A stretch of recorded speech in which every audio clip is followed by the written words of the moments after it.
The SEC is literally about to go ahead and offer Ripple a settlement offer in the next few days. In fact, a new order by Judge Sarah Netburn for the Ripple SEC lawsuit has forcefully put Ripple and the SEC in a position to agree on 3 mutually convenient dates to schedule a settlement conference if they believe it to be productive at this time. It also recommends scheduling 6 to 8 weeks beforehand due to the court's busy schedule. This is very big news because not only is this the first time that a judge orders Ripple and the SEC through a documentation to agree on 3 mutually convenient dates to schedule a settlement conference, but Judge Torres, who actually handled this case and deemed XRP not a security, isn't the judge that ordered the Ripple SEC settlement conference. And even though they are both familiar with the case and both have had some form of litigation within the SEC Ripple lawsuit, like Judge Sarah Netburn had held multiple conference calls and was a major part of the actual documentation phase of the Ripple SEC lawsuit, she is the one that is making this order. And it says that in light of Judge Torres' recent decision on the parties' cross motion for summary judgment, ECF number 874, the parties are directed to contact courtroom deputy Rachel Slusher at and then the email, with 3 mutually convenient dates to schedule a settlement conference if they believe it would be productive at this time. Due to the court's busy calendar, settlement conferences must generally be scheduled at least 6 to 8 weeks in advance. The court will likely be unable to accommodate last-minute requests for settlement conferences, and the parties should not anticipate the litigation deadlines will be adjourned in response to the late requests for settlement conference. So order. Now, what's absolutely mind-blowing is that the SEC also has a meeting that is set to take place to discuss settlement internally on July 20th of 2023. As shown right here as part of the Sunshine Act notice meeting, this is a closed meeting to be held on 2 p.m. on Thursday, July 20th, 2003. It can be held in remote means or at the Commission headquarters, and the matters to be considered are institution and settlement of injunctive actions, institution and settlement of administrative proceedings, resolution of litigation claims, and other matters related to the examination and enforcement proceeding. And it definitely doesn't feel like a coincidence to which July 20th, 2023 is not only the date of the closed SEC meeting to which they discuss settlement, but it's also the date that the FedNow payment system actually releases. Now, this is huge news, specifically because the Federal Reserve has publicly stated that they may be using XRP or XLM as part of their blockchain aspect of their FedNow payment system. And this was further confirmed after the Ripple SEC lawsuit, to which XRP was officially deemed not a security, and the Federal Reserve is most likely going to use XRP following that ruling.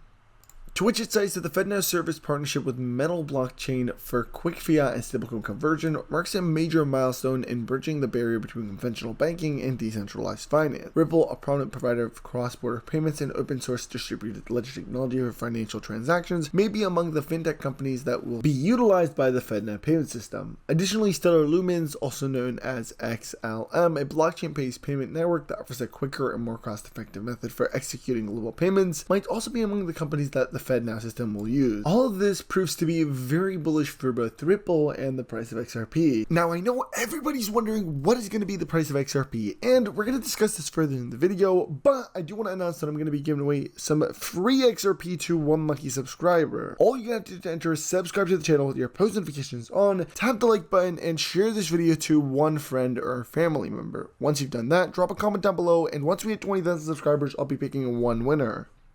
Good luck, and let's get right back into the video. Shifting a bit away from the actual settlement portion and into what could happen as a result of settlement. A Ripple attorney says XRP's court ruling could bring US banks back as clients, to which Ripple's general counsel said that Ripple is betting on big clients to use its services again. In fact, it's a software company Ripple Labs is hoping American banks will start using XRP and its other products following a legal ruling interpreted as positive by investors last week.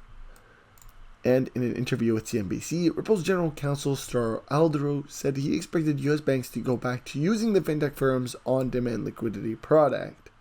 And this has been made quite clear by the Bank of America saying that they are expected to partner with Ripple. And of course, since Ripple has reached an all-time high, partnerships of over 120 financial institutions. It's also been clear that not just America is looking at XRP. In fact, multiple other countries outside of America have been looking at XRP all along. In fact, Colombia's central bank has tapped into Ripple's pilot CBDC program and platform that uses the XRP ledger to create a CBDC, and it will be using XRP to facilitate payments. R3, a company that partnered with Swift, has said that they will begin to use XRP to facilitate payments as well. SBI Holdings has come out and stated that they are going to go ahead and make sure every bank in Japan will use XRP by 2025. And there have even been some unconfirmed reports of the government of Canada to be possibly discussing the use of XRP to settle their cross-border payments through the Ripple XRP ledger. All of this have proved extremely bullish for XRP, and have shown that the main thing that was stopping it was the Ripple SEC lawsuit. But now that that's resolved in terms of XRP itself being deemed not a security, it has brought in substantial amounts of attention towards XRP, and keep in mind this is only going to increase as settlement actually occurs, because there's been some rumors that maybe the SEC could appeal the SEC Ripple lawsuit results. But if a settlement were to actually take place, then this would be completely impossible to be done, and the settlement would provide clear clarity for what XRP is on a go-forward basis, end of the lawsuit, and make it so that the SEC is impossible to appeal or re-sue Ripple. That being said, let's take a quick break and roll the sponsor of today's video before jumping right into the price of XRP. Now, before we move further into this video, if you're trying to make yourself a ton of XRP by staking it, you have to use Dexpool, which is linked in the description. Now, I do want to say that they just sponsored this video, but they are actually one of the greatest platforms that I personally use to stake my XRP, and I've been staking with them for some time. Now, keep in mind, they give you your profits every single 8 hours and have over $386 million in total protocol liquidity, and that's increasing on a daily basis. They also have over 383 pairs and feature all of the top cryptocurrencies, including some of these smaller ones as well, so you can basically stake any cryptocurrency that you hold. And to top it off, for you guys, they're doing a 100 XRP liquidity bonus, in which you get a 10-day liquidity bonus. The offer is limited, and make sure you guys take advantage of this. Again, the link is down in the description. They have a bunch of options like top up, withdraw, and view your transactions, and it is extremely simple to do all of this, and you can actually complete it in only a few clicks. I personally have not only been able to withdraw my profits, but also my initial investment, and they allow you to unlock your liquidity at any point in time and reap the rewards still that you have gained, so you basically don't lose. That being said, make sure you guys do use the link in the description, and let's get right back into the video. So one of the big things that I'm actually keeping an eye out, and I reaffirmed this back on Twitter, is a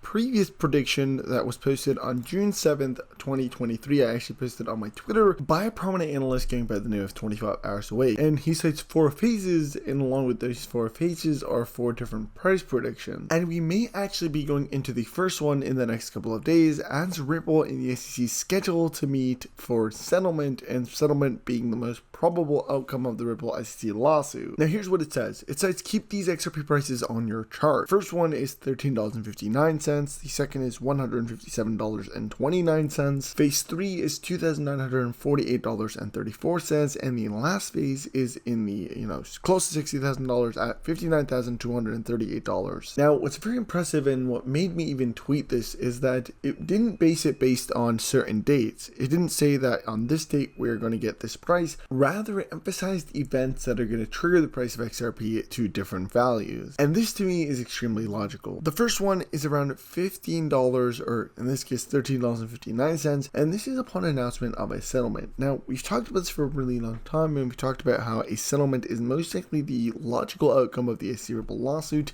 and it is most likely going to take place.